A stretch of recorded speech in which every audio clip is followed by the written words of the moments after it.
mungkin masih a little bit shy to ask your questions to our representatives. So this is your chance to ask me. Jadi silakan bertanya pakai bahasa Indonesia boleh. Jadi don't be like intimidated that you have to ask in English or something like that. So do whatever that you are comfortable with today. Okay, I will start sharing my screen about today's topic.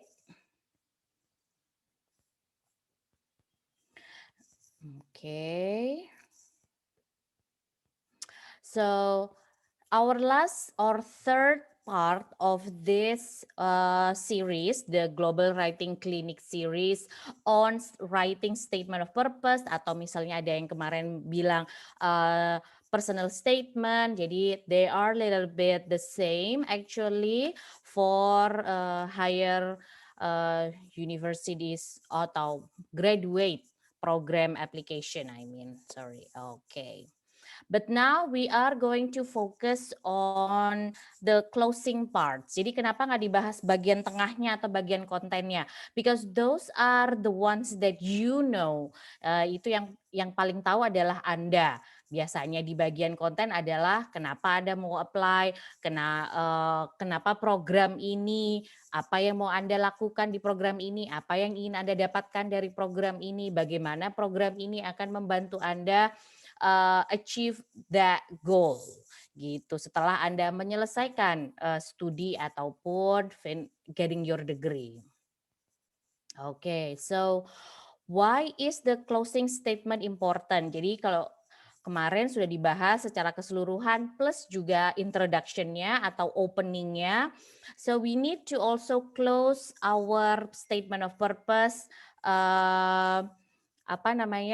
strongly or memorable. So leave a strong impression juga. Begitu. Okay. Why is it important? Because one, it is the last thing that the admission officer will read. Your final words, boleh dibilang seperti itu. A good and clear ending itu helps you write the rest of your essay. Nah, jadi kalau endingnya bagus, nanti itu juga bisa membantu kita bagaimana essay kita ini ditulis seperti itu. You are concluding your story. Nah, jadi ini tuh kita kayak semacam wrap up, menyelesaikan cerita kita dari awal sampai akhir, and then allowing the reader to connect with you. Nah, kemudian yang berikutnya, intro and conclusion should work together. Nah, ini juga sangat penting bahwa apa yang sudah kita buka di awal itu juga harus sesuai. Nah, atau seirama gitu ya dengan apa yang kita tutup, our conclusion. So you can frame the content of your essay or your personal statement. Okay, these are just some of the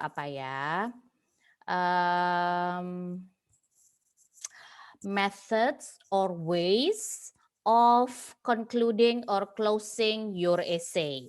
Hanya beberapa saja, tapi ada cara-cara lain sebenarnya. Begitu. Yang pertama adalah, jadi maksudnya tidak harus memakai cara seperti ini. You can also use other methods. More research tentang personal statement about closing paragraph atau closing statements. Nanti mungkin menemukan cara-cara yang lain. These three are usually the most common ones begitu. Yang pertama adalah full circle. So you linked or tied together your introduction and your conclusion. Self-reflection.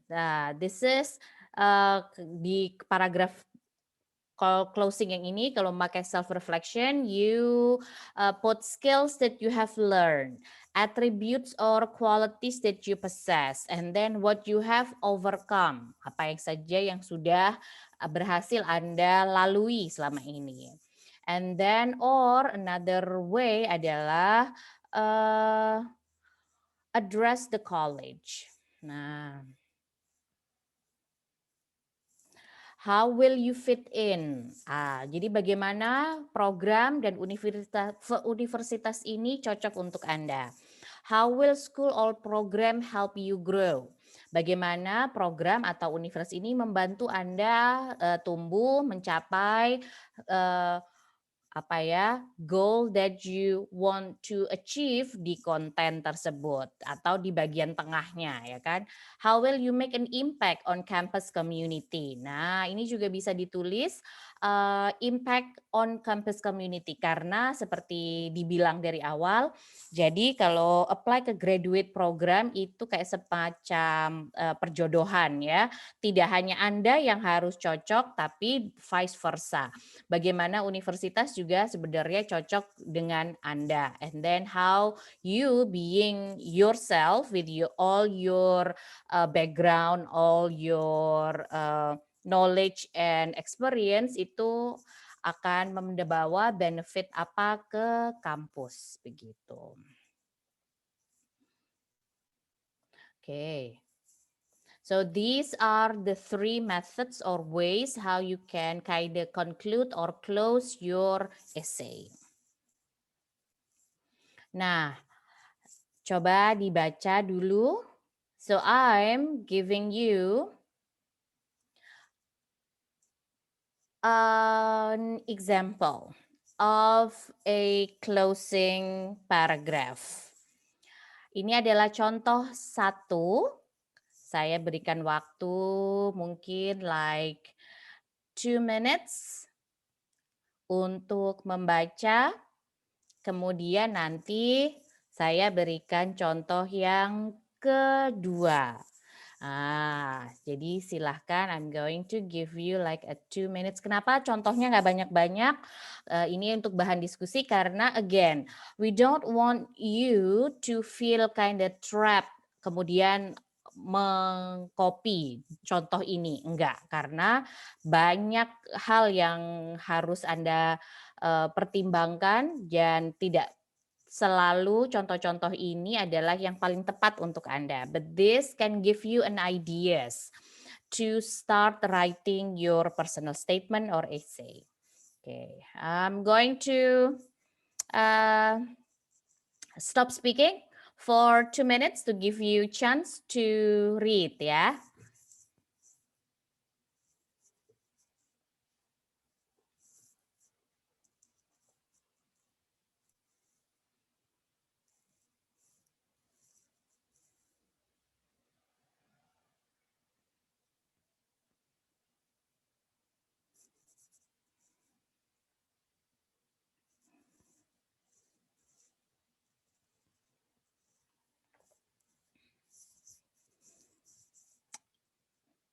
Okay, I'm finished reading this first example. Let's move on to the second example.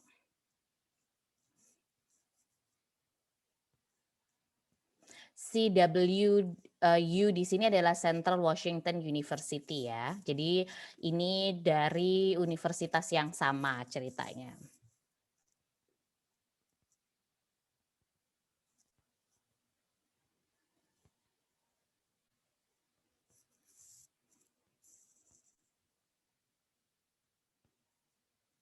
Oke. Apakah ada yang berani untuk unmute dan bilang which one do you like better? Saya nggak bilang mana yang lebih baik atau mana yang enggak, but which one do you think you like better? Okay. We have, yes, Pak.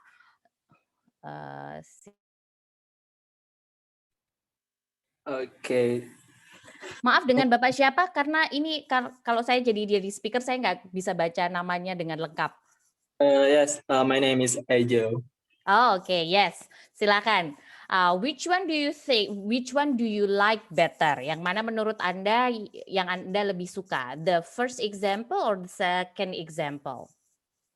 I prefer the first one because it's more complete than the second. Oke, lebih komplit menurut siapa tadi maaf? Ajo. Ajo. Nah, menurut Ajo lebih komplit, tapi apakah yang lainnya berpikir yang sama? Komplit ini maksudnya alasannya lebih panjang begitu ya? Yes. Yes, okay, thank you. So we get one vote for the first example. Apakah ada lagi yang lainnya yang ingin unmute juga dan punya pendapat yang berbeda ataupun sama dengan Ajo? Which one do you like better? Oh, Dia, we have Dia Aldina ya, Dia. Boleh unmute ya, Dia? Iya, halo suara saya. Yes. Sama seperti Ajo, I also choose the first one, tapi alasannya karena yang pertama itu tone-nya menurut saya lebih lebih hangat, lebih humble, dan mungkin karena itu ada kayak tujuan yang jelas dengan menyebutkan nama profesornya gitu. Jadi kayak sudah sangat dia menunjukkan kalau udah benar-benar mempelajari tentang itunya, tentang perkuliahan. Gitu. Yes. Correct. Kalau kemarin ingat bahwa salah satu tips yang diberikan oleh pembicara adalah baik dari speaker yang week 1 dengan week 2 atau sesi 1 dan sesi 2 adalah personalize dan juga adalah pastikan it's specific begitu. Jadi the first example itu kita bisa lihat bahwa dia sudah melakukan a thorough research yang sangat teliti tentang atau menyeluruh tentang programnya dia, bahwa aku akan bekerja dengan profesor ini dan dia karena dia ahli di bidang ini dan itulah yang ingin aku lakukan juga, seperti itu. Bahkan dia juga tahu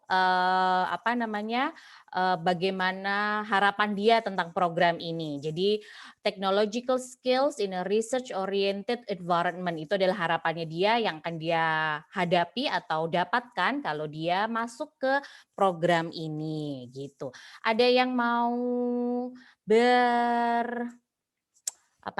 mengungkapkan pendapatnya kenapa tidak suka dengan paragraf contoh yang kedua atau suka mungkin dengan paragraf yang kedua no, not paragraph, example, the second example. Nah, ada nggak yang berbeda? Either suka atau nggak suka, alasannya apa kenapa nggak suka dengan the second example? Ada yang berani untuk angkat tangan lagi?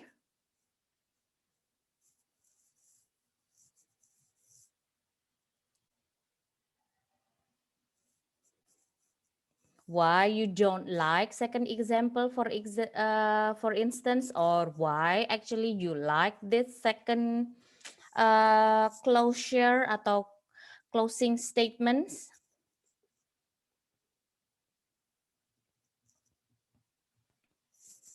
Oke, it's okay. Gak usah terlalu merasa dibebani ya atau pressured of speaking up gitu. Mungkin karena kalau kuliah udah disuruh-suruh terus, ini giliran mau bikin personal statement sama Ambar dipaksa-paksa juga untuk ngomong.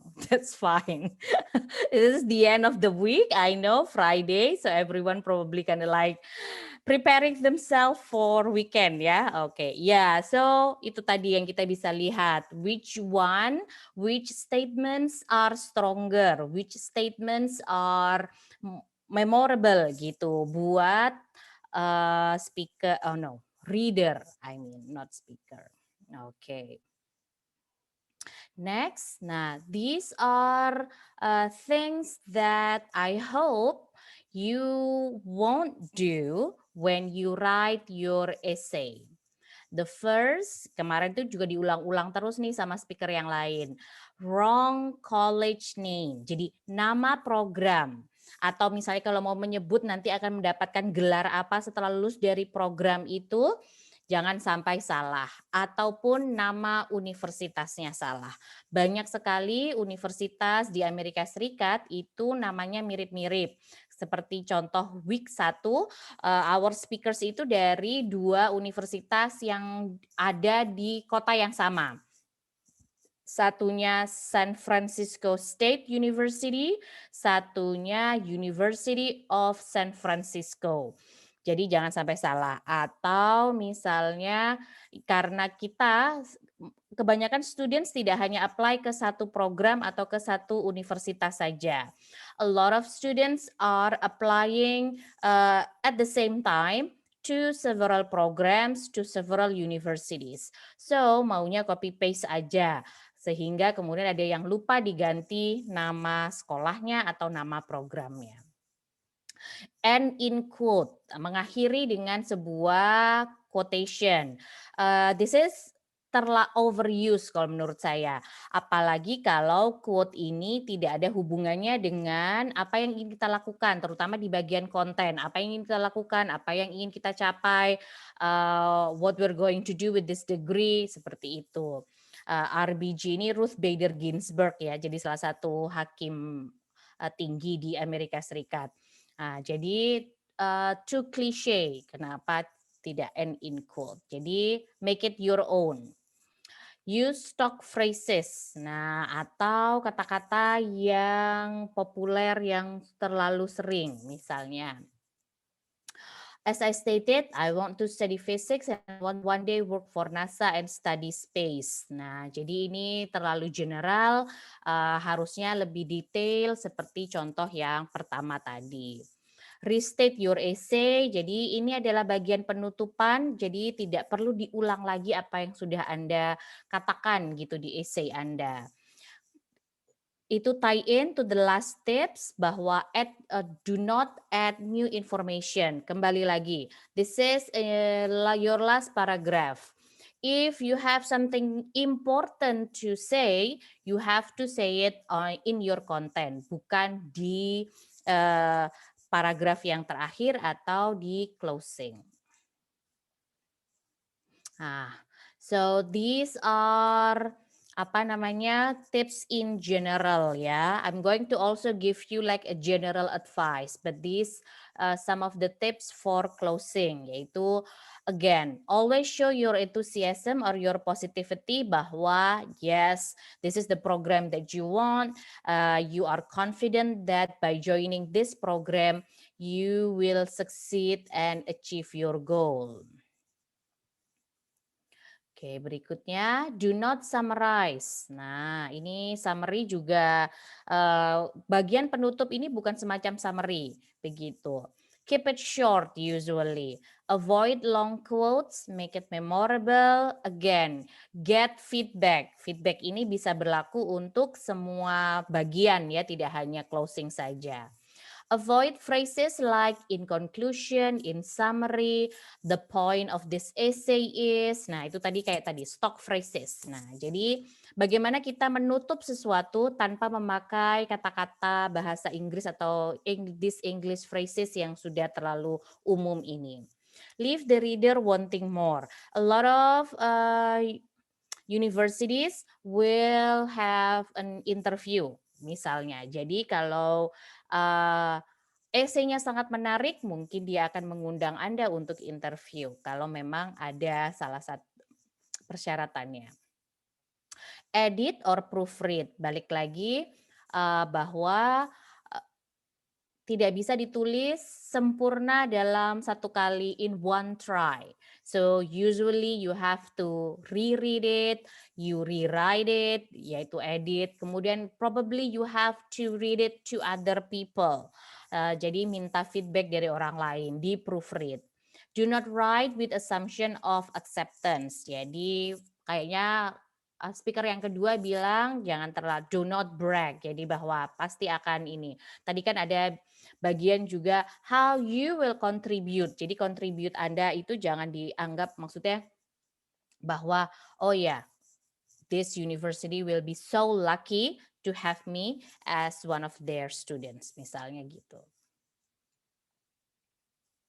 Nah, this is more on general advice. Jadi saya mau kayak ulangin lagi bukan dari awal sih, tapi kayak to remind you that even though we give you all these tips, this give you all the theory again. Kalau tidak melakukan hal-hal ini, biasanya juga tidak akan bisa berhasil.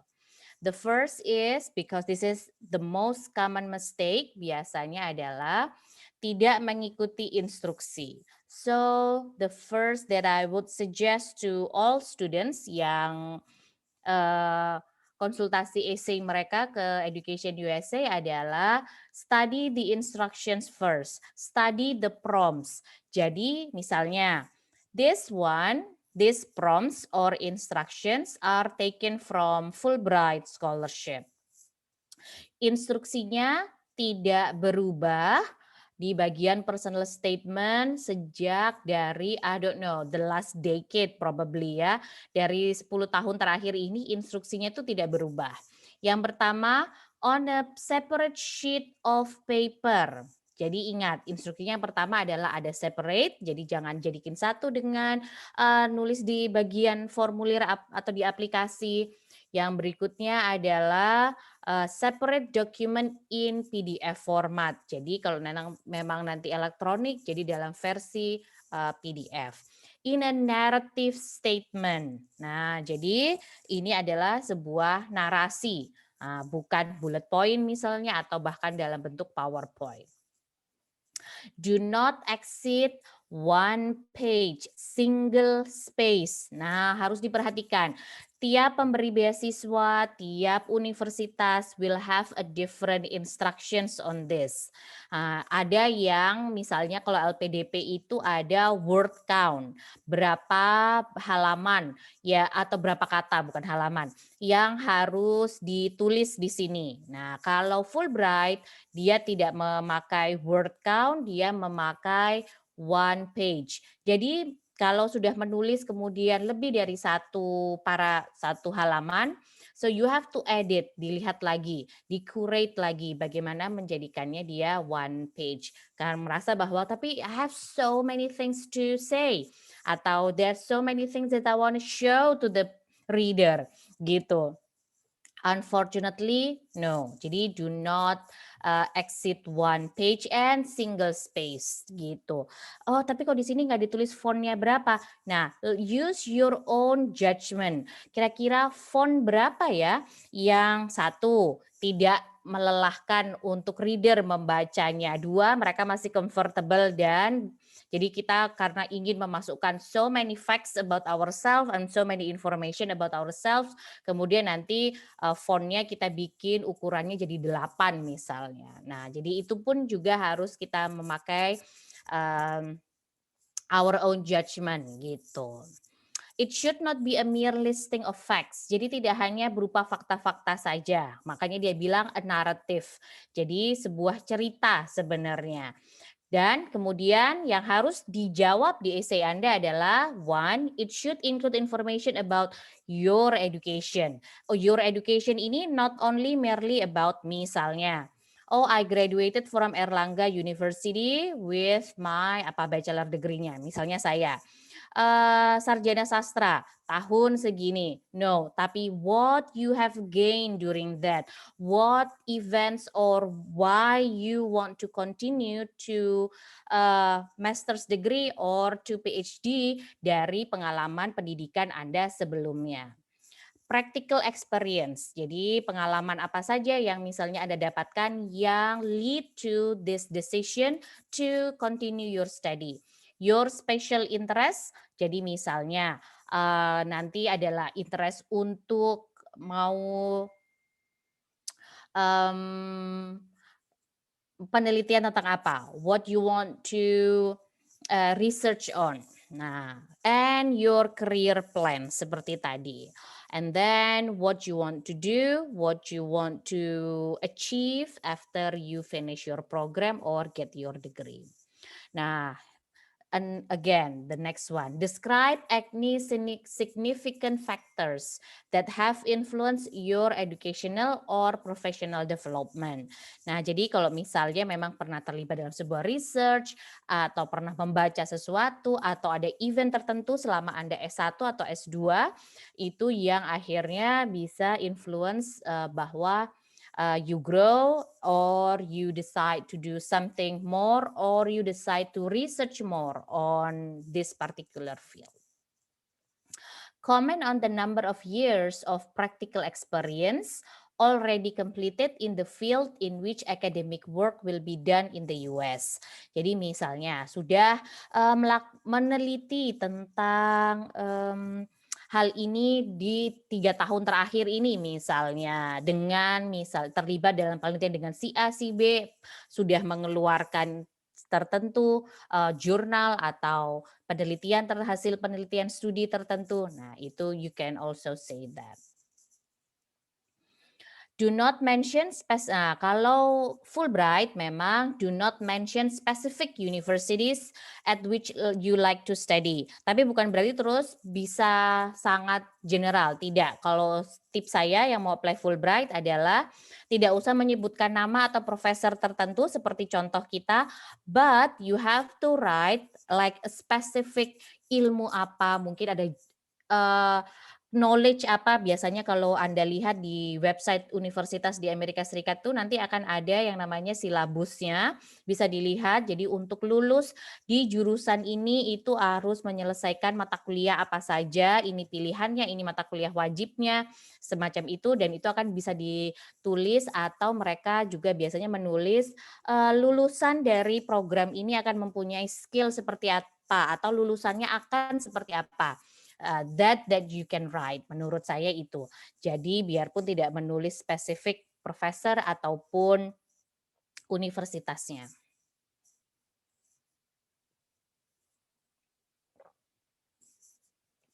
My next general tips atau general advice adalah again personalize.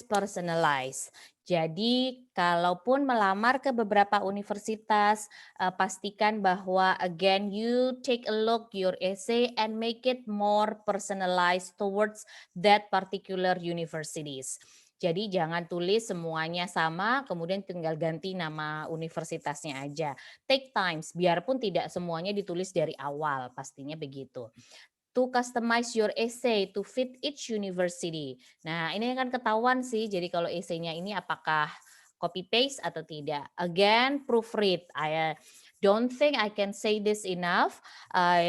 It's okay to ask for help to other people.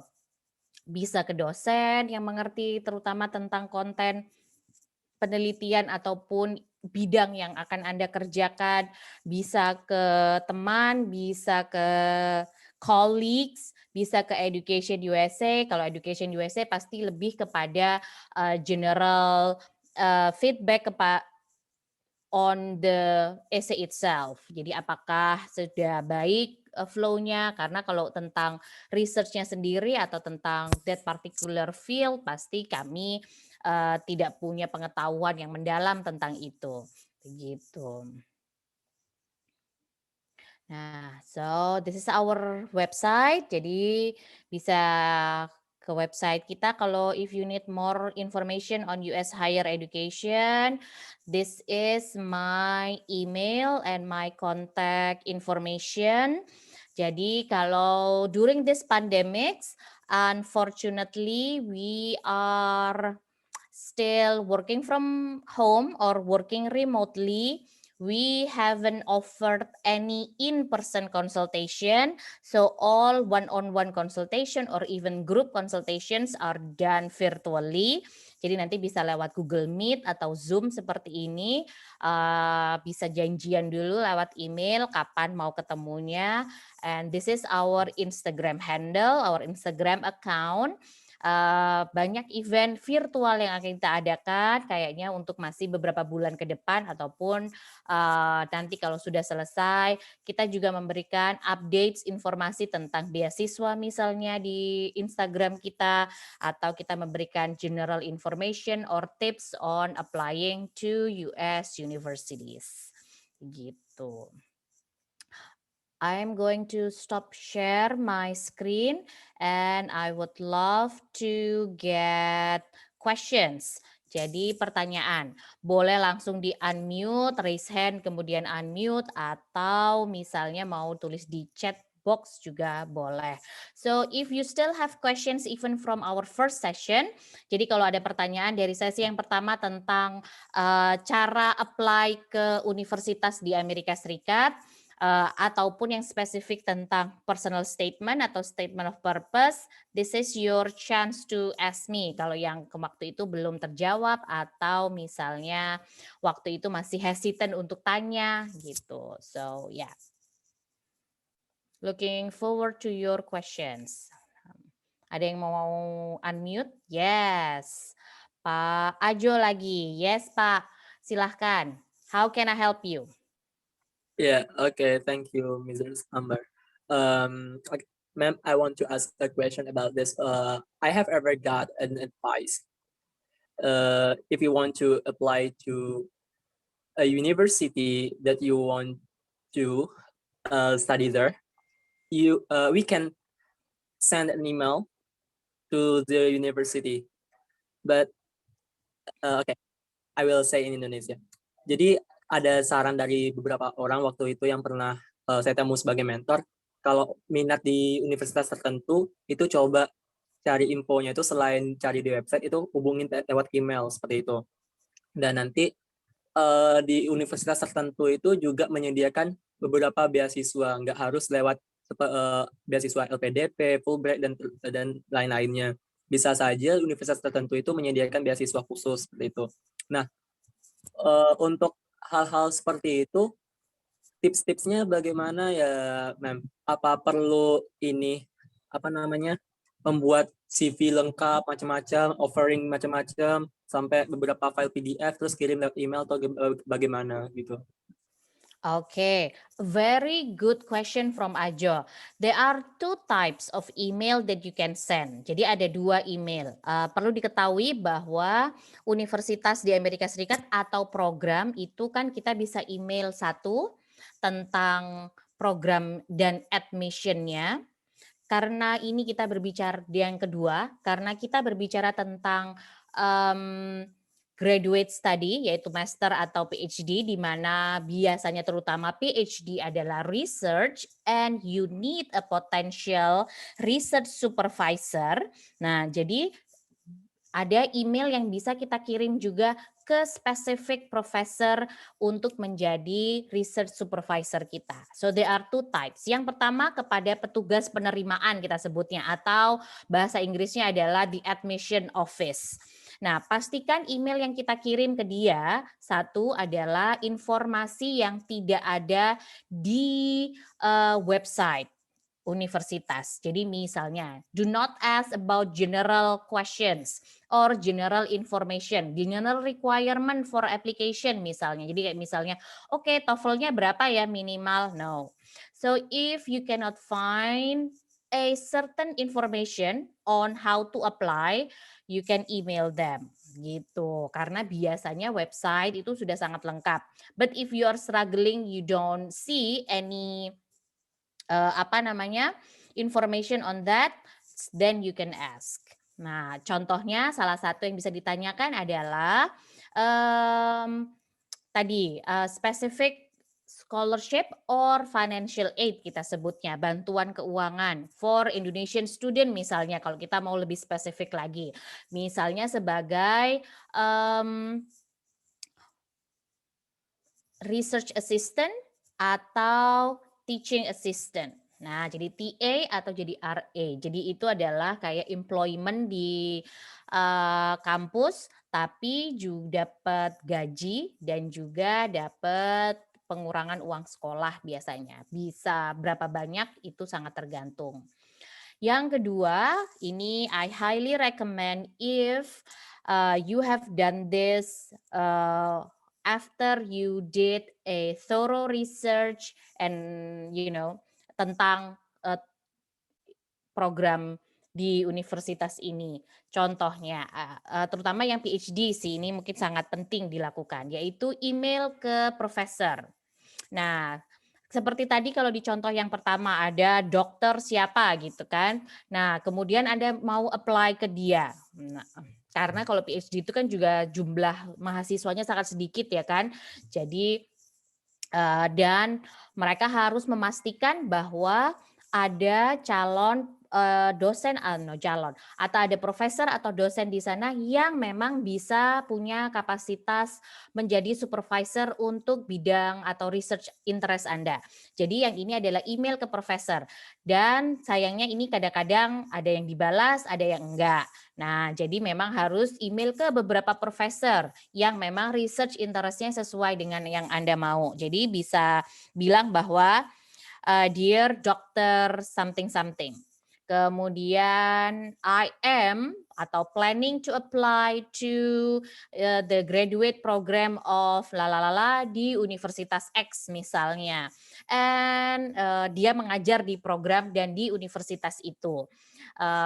I read your research, I read your journal, and I'm interested in doing research in the same field or the same realm of yours, kayak gitu-gitu. Kemudian I would like to see if you can be my research supervisor, things like that. Jadi ada interest, menunjukkan dulu interest dari ini apa namanya program yang akan kita apply. Ada interest bahwa kita mau apply. Yang kedua, misalnya jelaskan kenapa kamu ngemail ke dia. Kamu kenal dia dari mana? Begitu misalnya itu tadi pernah membaca jurnalnya or I quote your findings on my dissertation or my undergraduate dissertation misalnya. And I would like to continue to research that program or research that field in my master's or in my PhD. Misalnya seperti itu. Kemudian bisa juga tanya ke profesor karena biasanya kesempatan untuk jadi teaching assistant atau research assistant ini juga tergantung dari profesor dari jurusan tersebut. Karena yang punya funding untuk research, punya funding untuk meng-hire TA itu biasanya adalah profesor tersebut gitu. You can also ask about that particular bisa juga bertanya tentang particular opportunities ke profesor itu untuk yaitu apakah ada kesempatan untuk jadi TA atau RA nanti di bawah kamu atau bekerja dengan kamu. So yeah, there are two email that you can send ya Ajo, dan biasanya memang bagian admission dengan profesor itu bisa berbeda begitu. Ada juga email yang bisa diberikan atau dikirimkan biasanya ini di bagian admission juga kepada adalah head of program. Jadi kalau misalnya di sini tuh sesama seperti kayak ketua jurusan gitu ya. Nah, itu juga bisa terutama yaitu tadi kalau ingin bertanya tentang informasi yang tidak ada di website. Apakah kita perlu mengirim CV dan sebagainya? Sangat tergantung. Kalau ini lebih tentang admission, you don't need to send anything, I believe. Tapi kalau misalnya ingin tadi mencari potential research supervisor, bisa juga di-attach, oh, this is my journal misalnya yang sudah pernah aku publish dan ingin aku lanjutkan penelitiannya di bidang ini, itu bisa kalau ke profesor tadi. So it's really depends on who you are writing to gitu. But a very good question. Ya, jadi makanya harus perlu research dulu, cari dulu. Terutama kalau I have attended your lecture misalnya di universitas tertentu, baik misalnya kalau dia pernah diundang jadi pembicara di universitas kita atau kita pernah nonton dia di memberikan kuliah I don't know on YouTube or something. Nah, so okay, we have another questions. Koko, silahkan. Oke, terima kasih atas kesempatannya, Bu Ambar. Saya mau tanya tadi, Bu Ambar sudah mention kalau misalnya di US itu bisa sekalian part-time di kampus. Nah, itu bagaimana bisa dijelaskan nanti apakah itu bisa juga berlaku di luar kampus atau hanya di kampus saja? Itu kan tergantung visanya juga. Betul sekali. Nah, yes. Mungkin bisa dijelaskan, Bu. Terima kasih. Thank you, Koko. Great questions. Jadi memang misalnya banyak ya, tergantung, betul. Sangat tergantung visa yang Anda dapatkan. But mostly international students. Jadi regardless the visa type that you get, jadi mau visa type student yang sangat common di Amerika Serikat adalah J dan F. Nah, J itu biasanya diberikan untuk program-program yang disponsori oleh pemerintah Amerika Serikat. F itu adalah General Student Visa. Tapi LPDP sekarang ini mulai dari beberapa tahun terakhir ini LPDP awardee itu minta J visanya, bukan F lagi. Karena kalau J ini lebih restricted. Contohnya, tidak boleh kembali ke Amerika Serikat sebelum 2 tahun pulang ke Indonesia. Kenapa? Karena ya maunya dia aplikasikan dulu ilmunya. Kembali ke Amerika Serikatnya ini ada 2 persyaratan. Maksudnya tidak boleh kembali untuk bekerja dan tidak boleh kembali untuk menjadi permanent resident. Tapi kalau kembali menjadi student boleh. Nah, jadi misalnya selesai Fulbright Master kemudian mau lanjut PhD itu boleh. Nah, jadi kembali lagi ya, employment for international students. Jadi bekerja bagi mahasiswa internasional. Mau visanya J ataupun F, mahasiswa internasional hanya boleh bekerja paruh waktu. Paruh waktu itu berarti maksimal 20 jam per minggu di dalam kampus. Nah, jadi only on campus employment. Jadi TA, jadi RA are parts of on campus employment. Kalau di luar bagaimana? Tidak bisa. Berarti you are menyalahi yang namanya peraturan imigrasi dari visa pelajar Anda. Begitu. Tenang, kampus employment kalau di Amerika Serikat itu sebenarnya banyak sih gitu. Jadi nggak harus jadi TA atau RA. Mungkin tidak bisa didapatkan di tahun pertama atau di semester pertama. Tapi biasanya nanti kalau emang rajin, maksudnya untuk mencari informasi dan sebagainya itu banyak kesempatan. Bisa jaga perpustakaan, segala macam kayak gitu sih. Atau di writing center, jadi membantu atau di tutoring. Nah, jadi membantu mahasiswa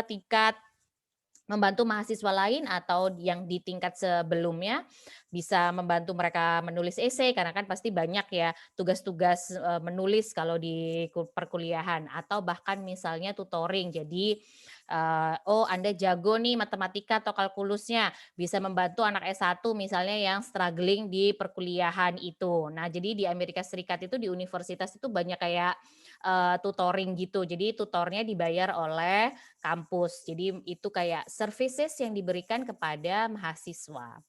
Gitu. Semoga itu menjawab ya Koko. Do we have another Oke, terima kasih. question? Yes, sama-sama.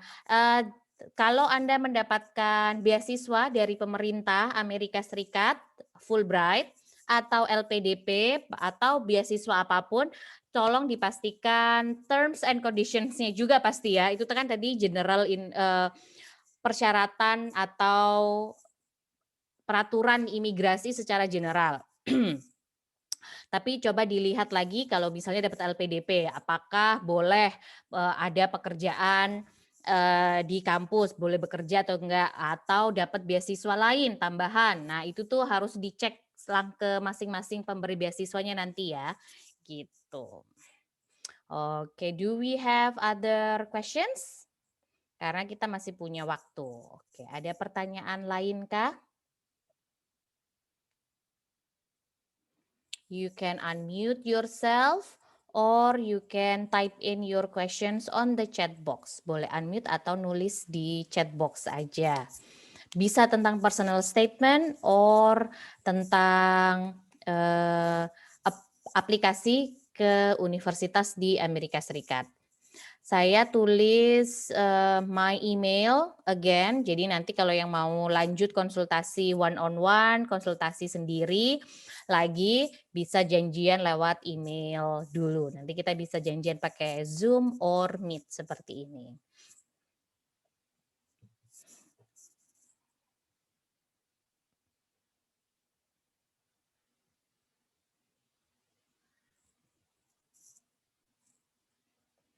No more questions?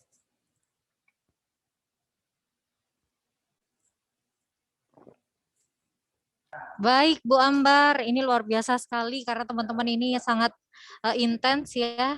Jadi bisa ngobrol langsung dengan Bu Ambar. Ini ceritanya private 101 ini ya Bu ya. Tapi memang ada nggak sih Bu nanti ke depan acara-acara seperti ini yang diadakan oleh Education USA mungkin di luar kerjasama dengan UNER seperti itu? Pasti. Jadi I suggest everyone to follow our Instagram account tadi di Education USA Indonesia karena nanti nanti kita mau bikin kayak cohort advising. Jadi kayak advising mulai dari awal sampai akhir itu untuk apply ke universitas ataupun webinar series dengan topik-topik yang lain. Seperti yang saya bilang tadi, kalau waktu-waktu yang seperti ini adalah biasanya waktunya untuk pre-departure orientation. Makanya itu yang akan kita adakan. Jadi persiapan keberangkatan buat mereka yang mau mau apply visa atau yang sudah dapat visa dan persiapan keberangkatan ke Amerika Serikat. Nah, seperti itu. Itu ada semua di Instagram kita nanti ini promosinya gitu. Oke, jadi teman-teman make sure ya selain follow Instagramnya Global Unair, juga Education USA yang memang aktif untuk memposting segala aktivitasnya yang bisa diikuti oleh teman-teman semuanya. Tadi ada yang menanyakan ini Bu Ambar sama Mas Indra mungkin ya, kalau materinya dari para pembicara sebelumnya boleh ya diakses oleh teman-teman ya? Boleh. Jadi seperti yang kemarin kita udah sepakati, saya akan kirim nanti ke Pak Indra sebagai koordinator dari Acara ini ya Bu. betul untuk akan memberikan ke peserta yang sudah mengisi daftar hadir ya. Betul, baik. Oke, noted ini Kakak Indra yang selalu aktif untuk memfasilitasi teman-teman yang student mobility outbound-nya. Tapi kita juga mau kenalan juga ini Bu, bertemu salah kepala divisi dari Global Mobility Program, sudah siap juga memberikan closing statement karena memang ini acara yang terakhir, sesi terakhir mungkin di semester berikutnya bisa dilakukan lagi. Ibu Astria Okta.